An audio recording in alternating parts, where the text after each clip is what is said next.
Welcome back in your accountancy class. और हम अपने डेप्रिसिएशन के टॉपिक को आगे इसको आगे इसको हम लेकर चलते हैं। तो अब हम लोगों का जो नेक्स्ट टॉपिक होगा, and this is recording method of depreciation. Okay,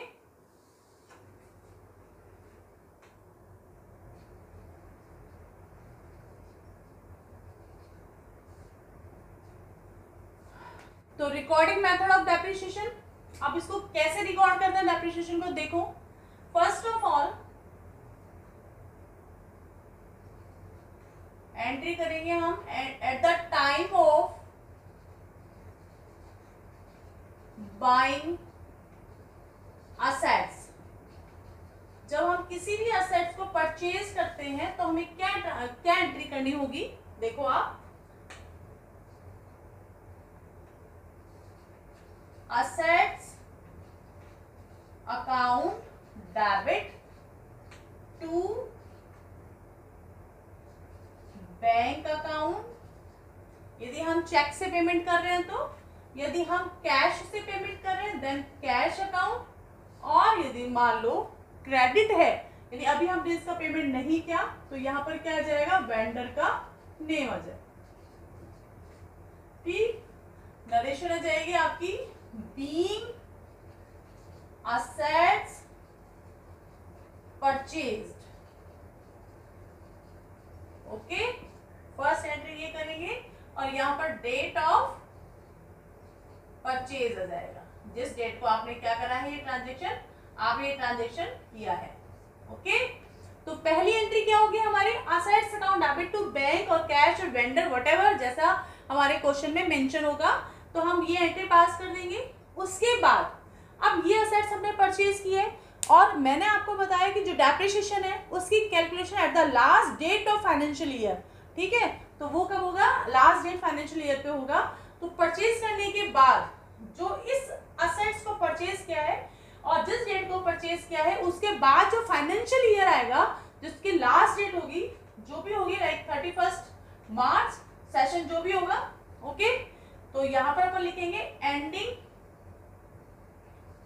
date of financial year. हम डेप्रिसिएशन चार्ज करेंगे यहां पर, है ना, यहां लिखेंगे अपन डेप्रिसिएशन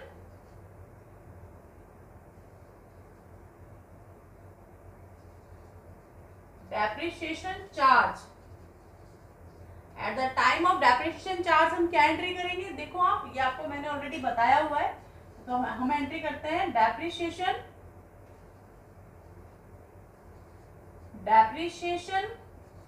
अकाउंट डेबिट टू जिस भी हमने असेट्स में लिखा है, लगाया है ना, रिलेटेड असेट्स, जो भी रिलेटेड असेट्स होगा, यानी जिस डेप्रिसिएशन जिस असेट्स पे लगाए वो असेट्स यहाँ पर आ जाएगा। तो जैसे हमने आपको अपने रूल्स पर आ जाओगे आप, जब हम असेट्स परचेज करते हैं, असेट्स का डेबिट बैलेंस होता है, तो जब असेट्स इंक्रीज होगी तो इट शुड बी डेबिट, और यदि मान लो असेट्स डिक्रीज हो रही है, तो अब यहाँ पे जब डेप्रिसिएशन चार्ज होगा तो हमारी असेट्स क्या हो जाएगी, डिक्रीज हो जाएगी। तो क्या होगा, जो असेट्स है वो क्या हो जाएगी, क्रेडिट हो जाएगी, अपोजिट डायरेक्शन में चली जाएगी। समझ में आ गया कि हमने इसको क्रेडिट क्यों किया, और डेप्रिसिएशन को हम डेबिट क्यों करेंगे, क्योंकि ये क्या है, दिस इज आवर लॉस, ये क्या है, हमारा लॉस, और जितने भी लॉसेस होते हैं वो क्या होते हैं, डेबिट होते हैं। ठीक, तो आप यहां नरेशन लिखेंगे अपन, बीइंग डेप्रिसिएशन चार्ज।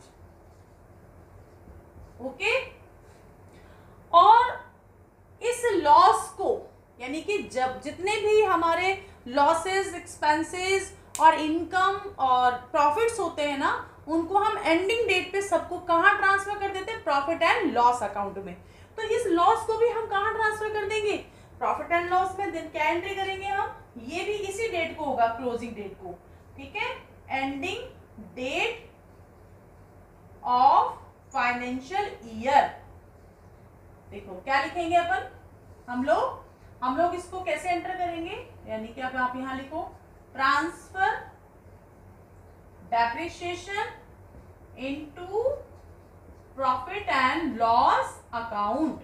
देखो क्या एंट्री करेंगे हम लोग, इसकी एंट्री करेंगे प्रॉफिट एंड लॉस। इसको मैं डिटेल में लिख देती हूँ, प्रॉफिट एंड लॉस। ठीक है, प्रॉफिट एंड लॉस कंप्लीट भी लिख सकते हैं और हम इसको इन शॉर्ट लिखेंगे पी एंड एल। बट आप लोग अपने जब क्वेश्चन करेंगे दैट टाइम आप इसके फुल फॉर्म लिखेंगे, क्योंकि अप्रोप्रिएट वर्ड्स यहाँ पर नहीं चलते। Right, profit and loss account debit, और कौन सा लॉस हुआ हमारा, डेप्रिसिएशन का, इस लॉस को यहाँ पर ट्रांसफर कर देंगे टू डेप्रिसिएशन अकाउंट। ओके, तो इस डेप्रिसिएशन का अमाउंट यानी कि being depreciation transfer to profit and loss account. Okay, ये हमने प्रॉफिट एंड लॉस अकाउंट में क्यों ट्रांसफर किया, क्योंकि हम जो हमारा लॉस है, लॉस है, इसको हम कहाँ से रिकवर करेंगे, हमारा जो भी प्रॉफिट एंड लॉस अकाउंट होगा वहां से, जो भी प्रॉफिट होगा वहां से इसको क्या कर लेंगे, हम रिकवर कर लेंगे, यानी कि राइट ऑफ कर लेंगे। इसे क्या बोलते हैं, जब हमारा जो लॉस होता है ना, उसको लॉस को जब हम कहीं से right of in the sense कि हम उसको कवर करते हैं कहीं से। जैसे कि आपकी पॉकेट में मान लो 50 रुपीज़ है और आपके पेरेंट्स ने कहा जाकर भैया ये सामान लिया, और आपने अपनी पॉकेट मनी को उसमें खर्च कर दिया, तो आप बाद में वो पॉकेट मनी कहाँ से ले लोगे, अपनी मम्मी से या पापा से ले लोगे, आप वापिस से उसको क्या कर लिया, आपने उसको राइट ऑफ कर लिया। तो इसी तरह से ये है कि जो ये लॉस हुआ ना, इसको हमने कहाँ से राइट ऑफ कर लिया, अपने प्रॉफिट एंड लॉस अकाउंट से, यानी यहाँ जो प्रॉफिट पड़ा होगा वहां से हमने इसको राइट ऑफ कर लिया, यानी कि कंप्लीट कर लिया। तो ये 3 एंट्रीज है। तो जब हम ये तो यानी कि अकाउंटिंग जब हम एंट्रीज करते हैं तो इस तरह से आपको एंट्रीज करनी होगी। तो ये वाली जो एंट्री है ना, ये तो एक बार ही होगी, जाहिर सी बात है, जब भी आप असेट्स परचेज करोगे दैट टाइम होगी। और जो ये एंट्रीज है ना दोनों, ये क्या होती है, हर साल रिपीट होती रहेंगी। हर साल क्या होती रहेंगी, रिपीट होती रहेंगी, जब तक कि वो जितना टाइम का वो क्वेश्चन में या तो मेंशन कर रहा है कि आपको 1 ईयर का बनाना है और 2 ईयर का और 3 ईयर का और 4 ईयर का, या जब तक वो मशीन की कॉस्ट रहेगी। राइट, तो बेसिकली 2 और 3 ईयर्स का ही बनवाते हैं ये, और एंट्रीज तो बहुत कम आती है, जनरली अपन को अकाउंट में ही सारा रिकॉर्ड करना होता है। तो अब इसका अकाउंट कैसे बनेगा वो भी आपको बताएंगे।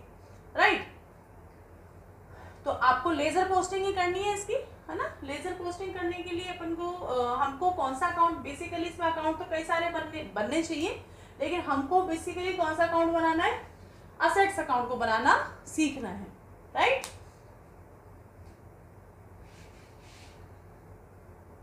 तो पॉज करें, ये एंट्रीज को नोट कर लें आप। अच्छा, अब इसको मैं आपको ये बता देती हूँ कि इसको अकाउंट में कैसे पोस्ट करेंगे। तो आप एक लेजर हम लोग बना लेते हैं।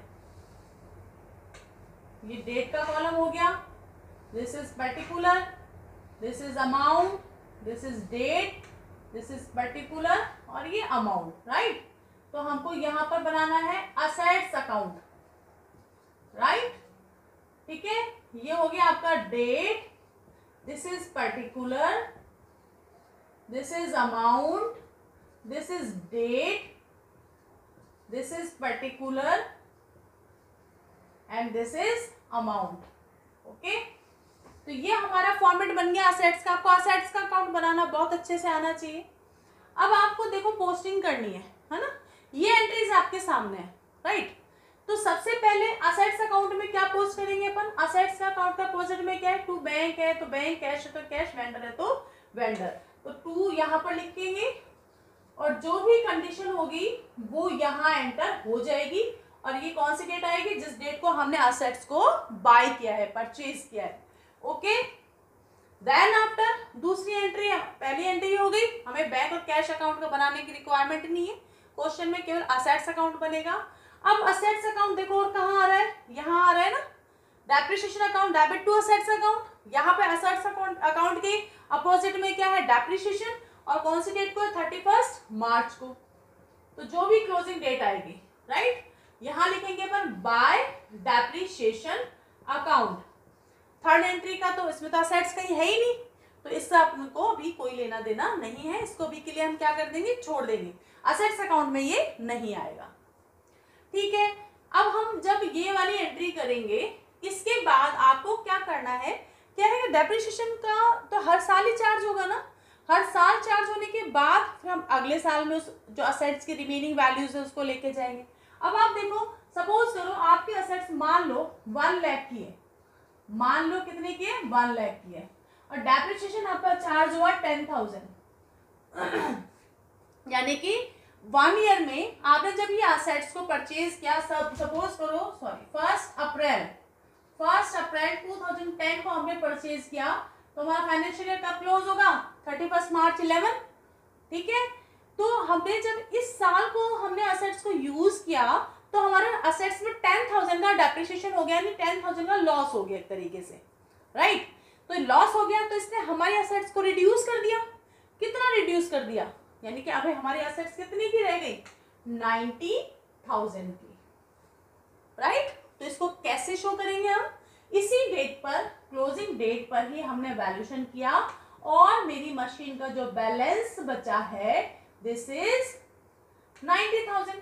ये क्या है, मेरी मशीन का क्लोजिंग बैलेंस है, और क्लोजिंग बैलेंस को मैं कैसे शो करूंगी, बाय सीडी। सीडी का मतलब कैरिड डाउन, यानी कि इस वैल्यू को मुझे नेक्स्ट ईयर में लेकर जाना है।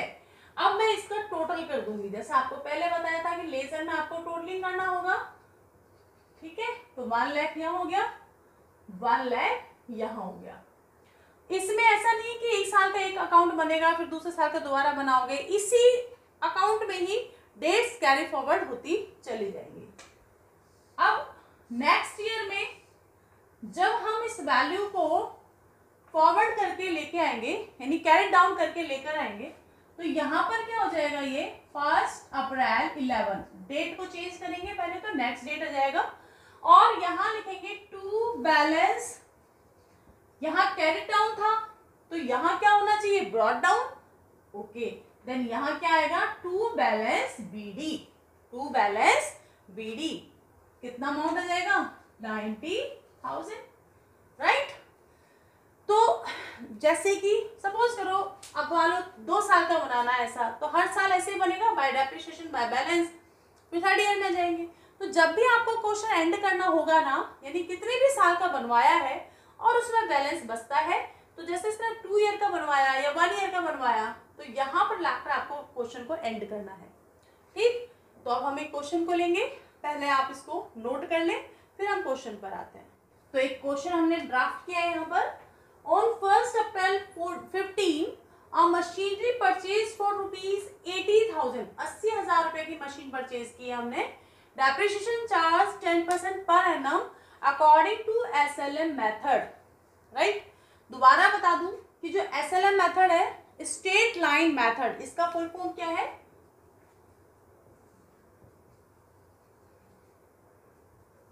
Straight line method, right. Straight line method का मतलब क्या है, सीधी रेखा से जा रहा है डेप्रिसिएशन। इसका मतलब ये है कि इसमें जो डेप्रिसिएशन है ना, हमेशा ओरिजिनल कॉस्ट पे लगेगा, यानी हर साल, या तो ऐसे मान लो कि हर साल ओरिजिनल कॉस्ट पे लगाना है, या ऐसे मान लो कि जो पहले साल डेप्रिसिएशन चार्ज होगा ना, वो ही चार्ज होता रहेगा जब तक कि वो अकाउंट बनता रहेगा, राइट। तो यहाँ पर ये चीज है, तो हम इसको करते हैं। तो पहला कॉलम है date, second is particular, and third is amount, date,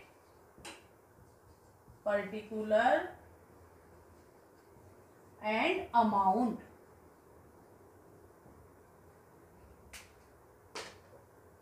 ठीक, तो सबसे पहले हमने मशीनरी परचेज की, तो हम क्या एंट्री करते हैं, यहाँ पर आपको डेट लिखनी है 1 अप्रैल 2015, राइट।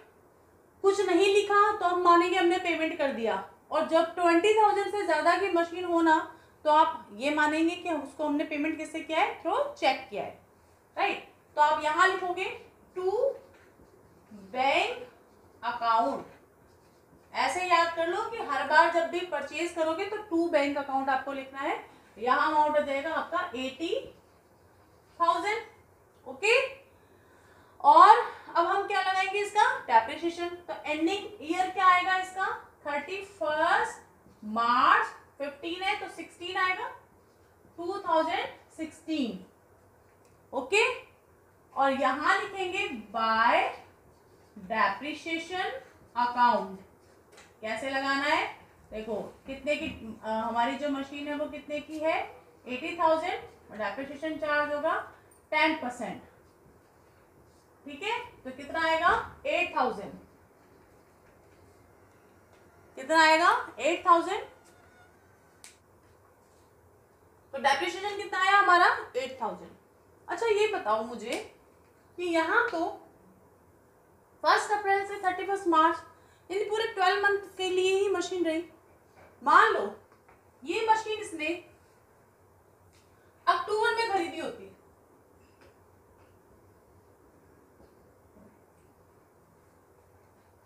तो तब भी क्या पूरे 12 मंथ का डेप्रिसिएशन लगता? नहीं लगता। असेट्स हमने जब परचेज किए ना तब से लेकर उसका ये डेट फिक्स है क्लोजिंग ईयर, है ना। 31 मार्च तक हम देखेंगे कि कितने मंथ हुए, राइट। यदि 12 महीने हुए तब तो सीधा सीधा लग जाएगा, और यदि 12 मंथ से कम है, लाइक जैसे मान लो इससे 1 अक्टूबर 15 को परचेज की होती तो अक्टूबर, नवंबर, दिसंबर, जनवरी, फरवरी, मार्च कितने मंथ का डेप्रिसिएशन चार्ज होता 6 मंथ का, क्योंकि उस पीरियड में वो उस साल मशीन कितने मंथ रही है 6 मंथ। तो यहाँ पर 6 मंथ का हम निकालते, ओके, लेकिन यहाँ पर ऐसा नहीं है। ठीक, अब हम देखना है हमें हमारी मशीन कितने की रह गई 31 मार्च 2016। यहां लिखेंगे बाय बैलेंस CD। ठीक, अमाउंट कैसे निकालना है 80,000 माइनस 8,000 कितना अमाउंट बचा 72,000, राइट। टोटल कर देंगे 80,000।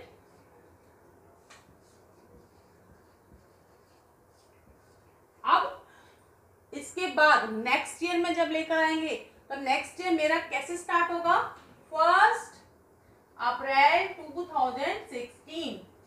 यहां लिखूंगी मैं टू बैलेंस BD, राइट। कितना अमाउंट आएगा 72,000। ओके, फिर हम लगाएंगे डेप्रिसिएशन 31 मार्च 2017। इसके बाद नेक्स्ट ईयर यही आएगा ना, नेक्स्ट जो फाइनेंशियल अपनी क्लोजिंग डेट आएगी बाय डेप्रिसिएशन अकाउंट। अब अगेन यहाँ पर आपको 80,000 पर ही डेप्रिसिएशन चार्ज करना है, क्योंकि ये क्या है SLM मेथड, हम इसको ओरिजिनल कॉस्ट मेथड भी बोलते हैं, राइट। तो यानी कि हर बार ओरिजिनल कॉस्ट पर ही डेप्रिसिएशन चार्ज होगा। तो अगेन डेप्रिसिएशन कितना आया 8,000। देन फिर बैलेंस निकालेंगे अपन 31 मार्च 2017 बाय बैलेंस CD। अब यहाँ पर जो 72,000 बच गया, 72,000 की मेरी असेट्स थी उसमें से 8,000 गया तो कितना बचा 64,000। अब मेरी असेट्स कितने की रह गई 64,000 की।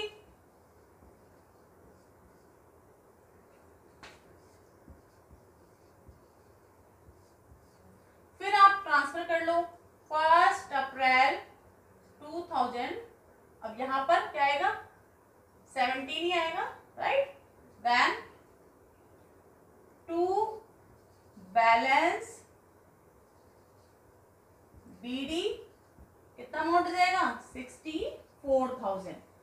तीसरे साल में ले आए, अगले साल फिर अब डेप्रिसिएशन चार्ज होगा तो क्लोजिंग डेट क्या आएगी 31 मार्च 2018। आपको डेट का खास तौर से ध्यान रखना है जिसमें बच्चे जनरली गलती करते हैं।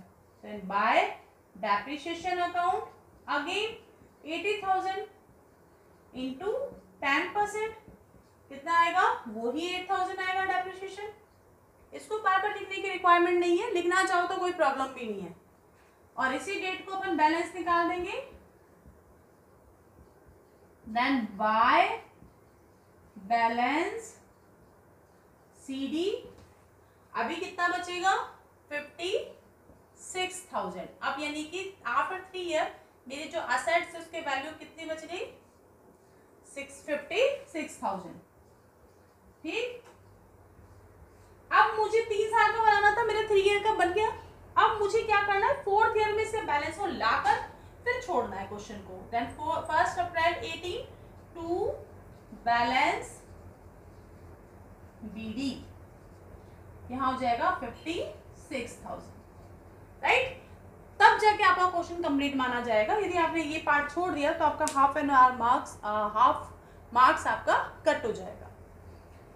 ठीक है, इसको आप समझें। इस क्वेश्चन को कैसे करना है, पहले डेप्रिसिएशन चार्ज करनी है, फिर आपको अपनी मशीन की क्या वैल्यू बच गई वो निकालनी है, लिखना है बैलेंस सीडी, फिर इसको आप नेक्स्ट डे में लेके जाएंगे। यानी कि इस साल जब शुरुआत हुई तो मेरी असेट्स कितने की थी 72,000 की, फिर डेप्रिसिएशन चार्ज हुआ, फिर कितने की बच गई 64,000 की, फिर ऐसे ही करेंगे हम। तो इस तरह से आपको बहुत सिंपल मेथड है, इसमें कोई प्रॉब्लम नहीं है। बस डेप्रिसिएशन एक बार निकाला वही डेप्रिसिएशन सेम चलता जाएगा, बैलेंस निकालते रहना है आपको। ठीक है, आप इसको पॉज करें और नोट कर लें। देन हमने एक और न्यू क्वेश्चन हमने लिया है, एक नया क्वेश्चन में ड्राफ्ट किया है जिसमें हमने मोर देन 1 मशीनरी परचेज की है, क्योंकि ऐसा तो नहीं ना कि बस इसमें एक ही मशीनरी की रिक्वायरमेंट है। यदि हमें ज़्यादा मशीनरी परचेज करनी है देन तो अकाउंट एक ही खुलेगा, एक असेट्स का एक ही अकाउंट खुलेगा, चाहे वो एक मशीन परचेज करे चाहे वो 10 मशीन परचेज करे। अब क्वेश्चन क्या है, अ machinery purchase on 1 April 16 for ₹1,20,000 and another machine purchase on 1 October 17 for ₹50,000 and one more machine purchased on 1st January 2018 for ₹70,000. Depreciation charged according to SLM method 10% per annum and account closed on 31st March. अब ये question करना है हमको। तो पहले हमारी जो first जो हमने मशीन परचेज की है 1 अप्रैल 16, क्या लिखेंगे यहाँ पर टू बैंक अकाउंट। ये मेरी पहली मशीन है जो मैंने परचेज किया है, मैंने यहाँ पर सिंबलाइज कर दिया इसको, राइट। तो यहाँ पर कितना अमाउंट आएगा 1,20,000। Closing date again 31st March 2017। Then depreciation by depreciation account, machine कितने की अपनी 1,20,000 इंटू 10% कितना आएगा 12,000, और जो रिमेनिंग अमाउंट है वो आ जाएगा by balance C D 120,000 minus 12,000 and this is 1,08,000, 120,000 total आ गया।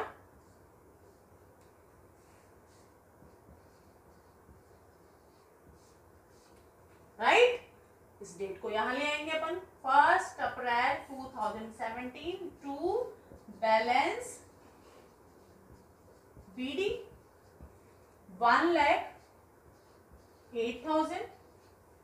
अब क्या हो रहा है इसके अंदर आप देखो, इसने ना 1 अक्टूबर 17 को एक मशीन परचेज करी है, कोई बात नहीं। आप एक काम क्या करो, जैसे बैलेंस उतारा आप पहले क्लोजिंग डेट लिख लो यहाँ पर 31st March 18, और ये देखो ड्यूरिंग दिस सेशन इसने कुछ ट्रांजेक्शन किया है क्या, तो बिल्कुल समझ में आ रहा है कि 1 अक्टूबर 17 को इसने एक मशीन और परचेज की है, ये भी है ना, तो वो इसी फाइनेंशियल ईयर में आएगी। तो आप लिखोगे यहाँ पर 1 अक्टूबर 17, आपको ये देखना होगा कि उसी फाइनेंशियल ईयर में आनी चाहिए वो मशीन, राइट। तो 1 अक्टूबर 17 को परचेज की इसने, कितने की मशीन परचेज की है 50। तो पहले यहाँ लिखोगे आप to bank account, bank account यानी कि कौन सी मशीन हो गई, ये सेकंड मशीन हो गई हमारी, राइट। कितने की परचेज की 50,000 की। उसके बाद वो कह रहा है कि एक और मशीन परचेज की, वो परचेज की इसने 1 जनवरी 18 को। डेट का बहुत ज्यादा इसके अंदर वैल्यू है, आप ध्यान रखना इसको कि डेट मिसिंग नहीं होनी चाहिए, उस फाइनेंशियल ईयर में आनी चाहिए, है ना। अब यहाँ पे 1 जनवरी 18 को, और हमारा डेप्रिसिएशन का क्लोजिंग डेट क्या आएगी 31 मार्च, तो यानी ये मशीन भी इसी सेशन में, तो आप यहाँ लिखोगे 1 Jan 2018 to bank account machine number 3, कितने की परचेज की है 70,000 की। ठीक है, क्लोजिंग डेट सबकी 31 मार्च। आप यहाँ पे एक बार ही लिखेंगे bye depreciation account, first machine का डेप्रिसिएशन आप लिखो। तो पहली मशीन हमारी कितनी है, इसकी ओरिजिनल कॉस्ट 1,20,000 इंटू 10% कितना आएगा 12,000। आप इसको बाहर भी लिख सकते हैं, अंदर भी लिख सकते हैं, this is your choice. Space है तो आप अंदर लिख लें, नहीं है तो सीधा बाहर लिख लें। सेकंड मशीन है आपकी कितने की 50,000 की इंटू 10%। आप देखो ये मशीन परचेज की इसने 1 अक्टूबर 17 को, तो 1 अक्टूबर 17 टू 31 मार्च 18 कितने मंथ हुए 6 मंथ। तो यहाँ पर इसका इस साल कितने महीने का डेप्रिसिएशन लगेगा 6 मंथ का, है ना। कितना आएगा ये 2,500, राइट। अब थर्ड मशीन का भी निकाल लेते हैं अपन। देन 70,000 इंटू 10/100 इंटू, अब देखो जैन टू मार्च 3 मंथ हो गए, देन 3/12, राइट। तो 10 से 10, 10 से 10, देन 4, ये आया 1,750। इसका पहले साल का डेप्रिसिएशन इतना लगेगा। तो टोटल डेप्रिसिएशन कितना हो गया देखो आप 0,5 2 16,250 टोटल डेप्रिसिएशन आ गया तीनों मशीन का। अब तीनों मशीन का अपन इसी डेट को बैलेंस भी निकाल लेंगे भाई, बाय बैलेंस CD। अब देखो पहली मशीन 1,08,000 की थी, इसमें से कितना माइनस होगा 12,000, राइट। देखो मैं आपको निकाल के बता देती हूँ पहली मशीन का कैसे आएगा। 1,08,000 माइनस 12,000 इसका डेप्रिसिएशन था।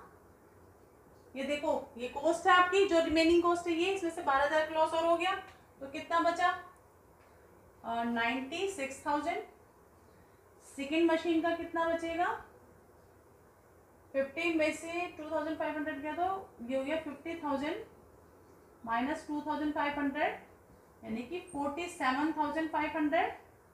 और थर्ड मशीन का 70,000 माइनस 1,750, तो यहाँ आ जाएगा 250 एंड 868,250, राइट। तो ये इसका बैलेंस हो जाएगा।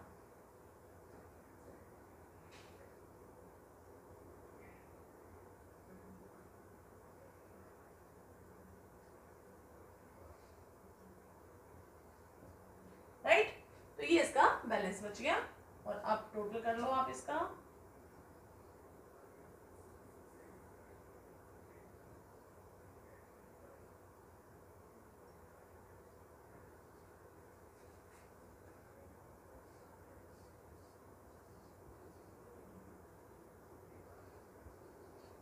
To 8,000, right.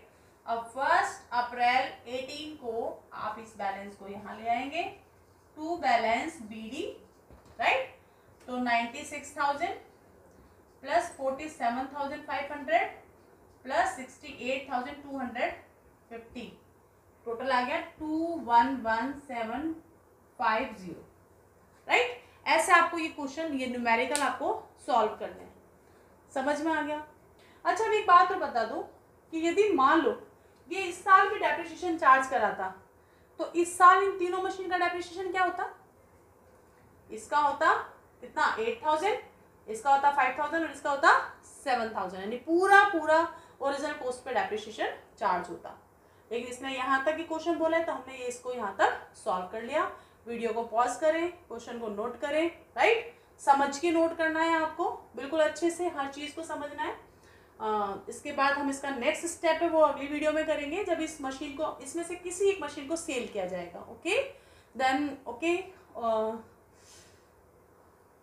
Then see you in next video, then we will